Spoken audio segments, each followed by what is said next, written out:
జై కాంగ్రెస్ జై కాంగ్రెస్ జై కాంగ్రెస్ జై కాంగ్రెస్ జై కాంగ్రెస్ జై కాంగ్రెస్ పండిట్ నెహ్రూ అమర్ రహే పండిట్ నెహ్రూ అమర్ రహే పండిట్ నెహ్రూ అమర్ రహే పండిట్ నెహ్రూ అమర్ రహే పండిట్ నెహ్రూ అమర్ రహే జై కాంగ్రెస్ జై కాంగ్రెస్ జై కాంగ్రెస్ జై కాంగ్రెస్.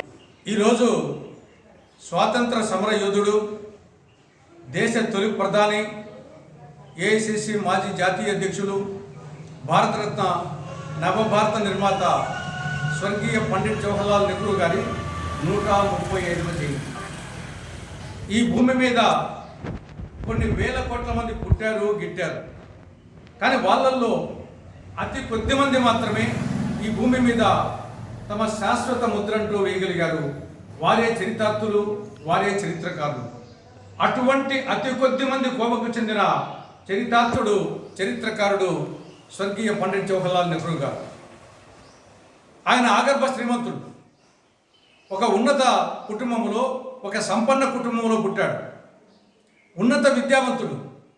ఇంగ్లాండ్లో 7 సంవత్సరాల పాటు విద్యాభ్యాసం చేశాడు. విదేశాల్లో కేంబ్రిడ్జ్ యూనివర్సిటీలో విద్యాభ్యాసం చేశాడు. బారిస్టర్గా చదివాడు.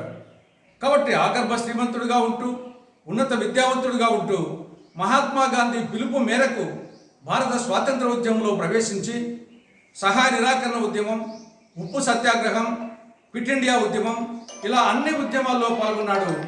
పర్యవసానంగా 9 సార్లు జైలుకు పోయాడు. 9 సంవత్సరాలు జైల్లో గడిపాడు. ఆయన మొత్తము యవ్వనమంతా జైల్లోనే గడిచిపోయింది. ఆయన జైల్లో ఉన్నప్పుడే తండ్రి చనిపోయినాడు, తల్లి చనిపోయింది, భార్య చనిపోయింది. ఆ రోజుల్లో జైల్లో కరెంట్ ఉండేది కాదు. నెహ్రూ గారు ఉన్నటువంటి ఆ గదిలో తేళ్ళు, మండ్రగబ్బలు, నాగుపాములు, జరిపోతులు, కందిరిగల తుట్టెలు, ఉడతలు, ఇటువంటి వాటితో సహజీవనం చేశాడు ఆ రోజుల్లో. కాబట్టి శ్రీమంతుడిగా ఉంటూ, విద్యావంతుడిగా ఉంటూ దేశం కోసం ఆ విధంగా కష్టపడినటువంటి యవనమంతా ఆయన జైలు జీవితమే గడిపాడు. ఆయన గొప్ప రచయిత, గొప్ప మేధావి. జైల్లో ఉన్నప్పుడే 3 ఉన్నతమైనటువంటి గ్రంథాలు రాశాడు. Glimpses of world history, the autobiography, the discovery of India అనే 3 మహోన్నతమైన ఉత్కృష్ట గ్రంథాలు రాశాడు. అటువంటి గొప్ప మేధావి జవహర్లాల్ నెహ్రూ. ఆయన ఏఐసిసి అధ్యక్షుడిగా 6 సంవత్సరాల పాటు కాంగ్రెస్ పార్టీ పటిష్టతకు, విస్తరణ కోసం కృషి చేశాడు. ఆయన ఏఐసిసి అధ్యక్షుడిగా ఉన్నప్పుడే 1929లో లాహోర్ ప్లీనరీ సమావేశంలో పూర్ణ స్వరాజ్ అనే తీర్మానాన్ని ప్రవేశపెట్టడం జరిగింది. తర్వాత భారత ప్రధానిగా అయిన తర్వాత 17 సంవత్సరాల పాటు ఈ దేశానికి తొలి ప్రధానిగా సేవలు అందించారు. సాగునీటి ప్రాజెక్టులు, కర్మాగారాలు ఆధునిక దేవాలయాలుగా వర్ణించినటువంటి ఒక దార్శనికుడు పండిట్ జవహర్లాల్ నెహ్రూ గారు. మనకు స్వాతంత్రం వచ్చినప్పటికీ కూడు, గూడు, గుడ్డ, విద్య, వైద్యం ఇలా అన్ని రంగాల్లో వెనుకబడి ఉన్నాం. అటువంటి పరిస్థితుల్లో సాగునీటి ప్రాజెక్టుల నుంచి, కర్మాగారాల నుంచి, ఐటీఐలు, ఐఐటీలు, ఎయిమ్స్లు, నిట్లు, ఎల్ఐసి ఇలాంటి, ఇస్రో ఇలాంటి అనేక సంస్థల నుంచి దేశాన్ని ప్రగతిపడినటువంటి ప్రగతి కాముకుడు జవహర్లాల్ నెహ్రూ. ఆయన పంచశీల ప్రబోధకుడు, పంచవర్ష ప్రణాళికల ప్రాణదాత, అలీన ఉద్యమ పితామహుడు.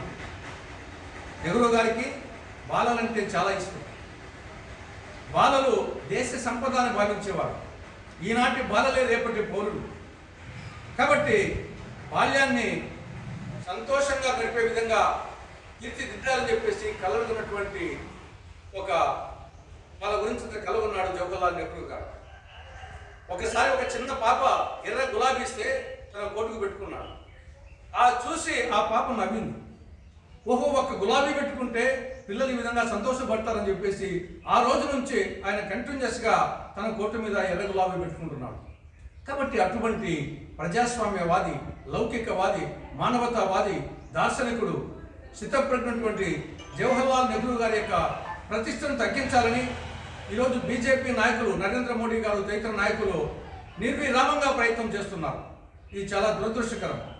ఆకాశం మీద ఉమ్మి వేస్తే అది తిరిగి తమ ముఖాన్నే పడుతుంది తప్ప ఆకాశం మీద పడదు అనే ఒక నగ్న సత్యాన్ని నెహ్రూ విమర్శకులు, ఈ బీజేపీ నాయకులు గ్రహిస్తే మంచిది.